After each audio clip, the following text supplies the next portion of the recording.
بہاڑی پنجاب سے محمد سلیم معاویہ صاحب نے پوچھا ہے پکی قبریں بنانا اور ان پر کلمہ یا درود شریف لکھنا کیسا ہے، وضاحت فرما دیں۔ دیکھیں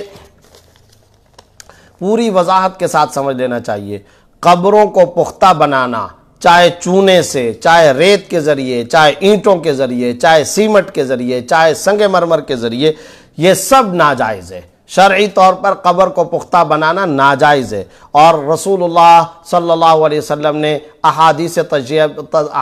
تجربہ میں صاف صاف ممانعت فرما دی ہے، شرعاً یہ ناجائز ہے، اس سے احتراز کرنا ضروری ہے۔ اسی طرح قبر پر یا اس کے کتبے پر آپ قرآن کریم کی آیات لکھیں یا احادیث تجربہ لکھیں یا مقدس نام لکھیں یا اسماء حسنہ لکھیں، لائن سے جس طرح اسماء حسنہ کی پٹی بنائی جاتی ہے، یا آپ کلمہ تجربہ لکھیں یا کلمہ شہادت لکھیں یا کوئی ایسا جملہ لکھیں جو قرآن و حدیث کا پارٹ ہے، تو یہ بھی شرعاً ناجائز ہے، مکروہ ہے۔ بالخصوص اس سے اس لیے بھی احتراز کریں کہ آپ اور ہم کیا صبح شام یہ مناظر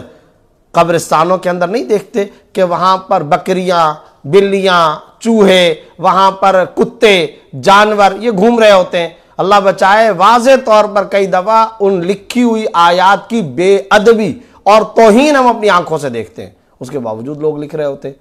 تو بھائی آپ اگر لکھ رہے ہیں آیات قرآنیہ تو پھر یا تو چوکیدارہ کریں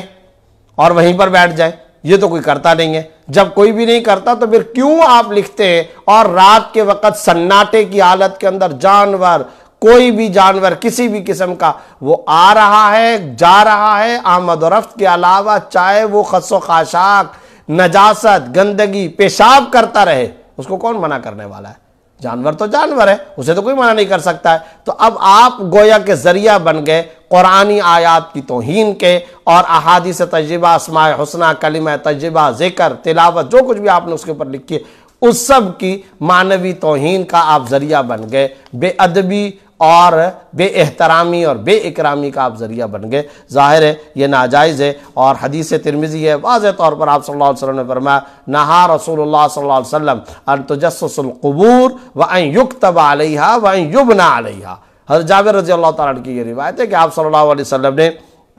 قبروں کو پختہ بنانے اور اس کے اوپر لکھنے اور اس کے اوپر تعمیرات کرنے سے منع فرمایا ہے۔ یہ حضرت جابر کی روایت ہے، ترمذی کے اندر موجود ہے، اسی طرح کئی کتب صحاح کے اندر یہ روایتیں موجود ہیں، اس لیے ان سے احتراز کرنا ضروری ہے۔